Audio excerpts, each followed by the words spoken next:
ISKCON কিন্তু ভয়াবহ অবস্থা শুরু করেছে, জানেন তো নাকি? ইসকন যা করছে, ইসকন পুরো বাংলাদেশকে দখল করার জন্য ভয়াবহ প্ল্যান এবং পরিকল্পনা নিয়ে তারাই করছে। এই দেশে কোনোভাবেই উগ্র হিন্দুত্ববাদীদের স্থান এই দেশে আমরা দেব না। সরকার বাহাদুরের কাছে আমাদের স্পষ্ট বক্তব্য, তাদেরকে তদন্তের মাধ্যমে শাস্তির আওতায় এনে তাদের জন্য যে ব্যবস্থা নেওয়া দরকার সে ব্যবস্থা নিতে হবে। এবং কি কারণে আমরা জানি না, কেউ এদের বিরুদ্ধে কথা বলে না। এতটা প্রভাবশালী, এতটা শক্তিশালী ওরা। এই গোটা বাংলাদেশকে একটা হিন্দুত্ববাদী, ওদের একটা বড় একটা গ্রেটার ওদের ম্যাপ আছে। অবশ্যই মুসলিম জনতা এর বিরুদ্ধে প্রতিবাদ করবে। প্রয়োজন হলে বাংলাদেশের মুসলমানরা এর জন্য জিহাদ করলেও কোনো ধরনের বাধা থাকবে না। এটি আমি মনে করি জিহাদ ফি সাবিলিল্লাহ এর মধ্যে অন্তর্ভুক্ত হবে।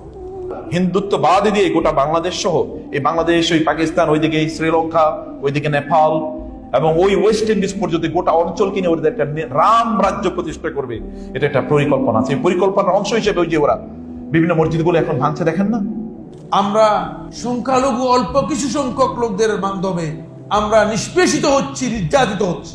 এবং ইতিমধ্যে আপনারা জানেন একটি সন্ত্রাসী সংগঠন এই দেশে ব্যাপকভাবে ধর্মীয় ছত্রছায়ায়, সনাতন ধর্মের ছত্রছায়ায় ব্যাপকভাবে দেশের বিভিন্ন জায়গায় গোপন কর্মকাণ্ড চালু করে দিয়েছে।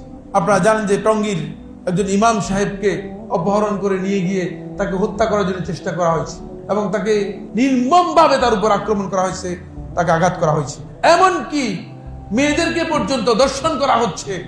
অতএব এটা একটা ভয়াবহ সন্ত্রাসী সংগঠন।